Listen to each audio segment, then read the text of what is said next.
ସାଙ୍ଗମାନେ କେବେ ଭାବିଛନ୍ତି ଯେଉଁ ବହିକୁ ପିଲାବେଳେ ଆମେ ସାଙ୍ଗ ବୋଲି ମାନୁଥିଲୁ ସେହି ବହିକୁ ବଡ଼ ହେବା ପରେ ଆମେ ବୋଝ ବୋଲି କାହିଁକି ମାନୁଛୁ? ଯେଉଁ ସବଜେକ୍ଟ ଆମକୁ ପୂର୍ବରୁ ଇଣ୍ଟରେଷ୍ଟିଂ ଲାଗୁଥିଲା ତାହା ବର୍ତ୍ତମାନ କାହିଁକି ଟର୍ଚର ବୋଲି ଲାଗୁଛି? ଆମେ କାହିଁକି ପାଠପଢ଼ାକୁ ଘୃଣା କରୁଛୁ ଯେବେକି ସକ୍ସେସ୍ ତାରି ଭିତରେ ହିଁ ଲୁଚି ରହିଛି?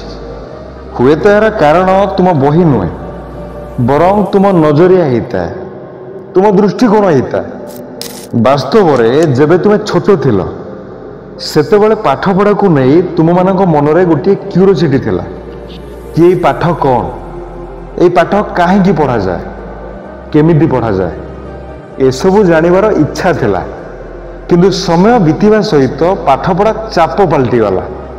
ମାର୍କସ୍, ର୍ୟାଙ୍କସ୍, କମ୍ପାରିଜନ୍ ଆଉ ଏକ୍ସପେକ୍ଟେସନର ଗୋଟିଏ ଖେଳ ପାଲଟିଗଲା। ଏବେ ତୁମେ ନଲେଜ ପାଇଁ ପଢ଼ୁନାହ, ବରଂ ଡରରେ ପଢ଼ୁଛ।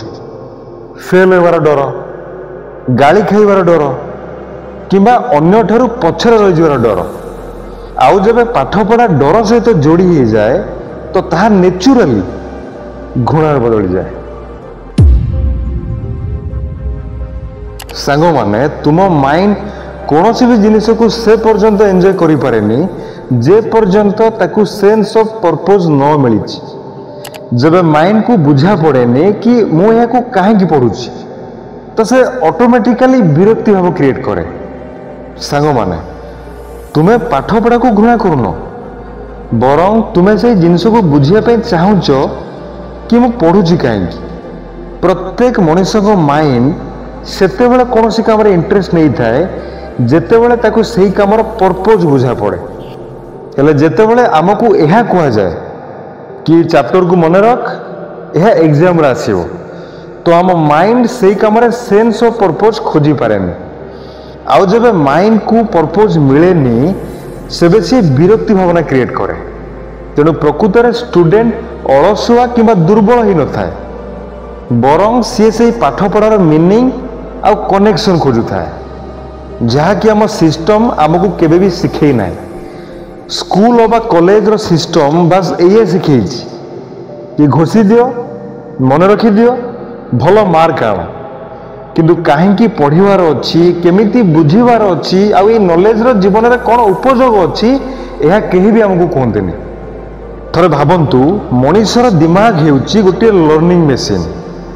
ତାହା କୌଣସି ବି ଜିନିଷକୁ ଶିଖିପାରିବ, ବାସ୍ ସର୍ତ୍ତ ହେଉଛି ତାକୁ ଲାଗିବା ଦରକାର କି ମୋ ପାଇଁ ଏହାର କୌଣସି ପର୍ପୋଜ ଅଛି ବୋଲି। ଯେବେ ତୁମେ ବାରମ୍ବାର ଏହା ଭାବ କି ମୁଁ ପାଠପଢ଼ାକୁ ଘୃଣା କରେ ତ ସେବେ ତୁମେ ନିଜେ ନିଜ ଦିମାଗର ଦ୍ୱାରକୁ ବନ୍ଦ କରୁଥାଅ। କାରଣ ଦିମାଗ ସେଇଆ ଶିଖେ ଯେଉଁଥିରେ ତାକୁ ଇଣ୍ଟରେଷ୍ଟ ଆଉ ପର୍ପୋଜ ଦେଖାଯାଏ।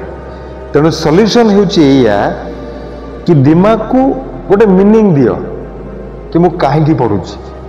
ପାଠପଢ଼ାକୁ ପନିଶମେଣ୍ଟ ନୁହଁ, ବରଂ ଅପରଚ୍ୟୁନିଟି ବୋଲି ଭାବ। ସାଙ୍ଗମାନେ, ତୁମେ ପ୍ରକୃତରେ ପାଠପଢ଼ାକୁ ନୁହଁ, ବରଂ ସେଇ ପ୍ରେସର ଆଉ ଡରକୁ ଘୃଣା କର ଯାହା ପାଠପଢ଼ା ସହିତ ଆସେ।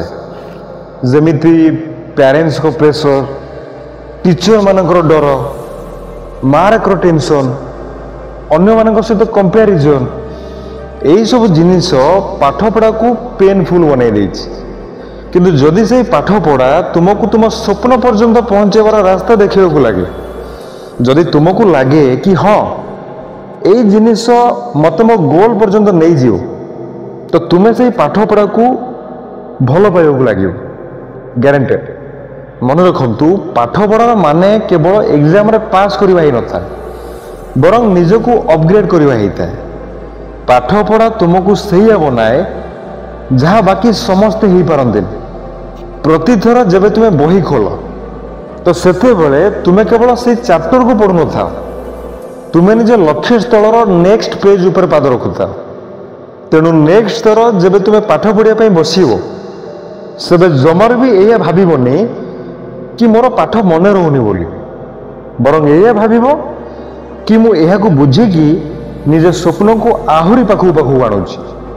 ସାଙ୍ଗମାନେ, ପାଠପଢ଼ା ସେ ପର୍ଯ୍ୟନ୍ତ ଘୃଣା ଲାଗେ ଯେ ପର୍ଯ୍ୟନ୍ତ ତୁମେ ବୁଝିନା कि पाठपढ़ा तुमको कौन बनई पार क्यों लेवल को नहीं पार बही तुमर शत्रु नुह कि पाठपढ़ा तुमर शत्रु नुह से तुम भितर लुचि रही चैंपियन को जागृत कर रास्ता होता है जेबे तुम्हें बुझीजीव कि तुम्हें कहीं पाठ पढ़ुछ से दिन ठारू पाठपढ़ा तुमर अभ्यास नुहे बरं तुमर परिचय बनीज आज सांग मैंने एतिक जदि आज भिडटी आपण मानक मोटिवेट कर आपण मान भितर निया लगे था तब ये वीडियो को लाइक करूँ शेयर करूँ कमेंट करूँ आम फैमिली सहित जोड़ी रही पावरफुल मोटिवेशनल वीडियो को देखापी आम चैनल को सब्सक्राइब कर बेल आइकन को ऑन करके ही जातु धन्यवाद।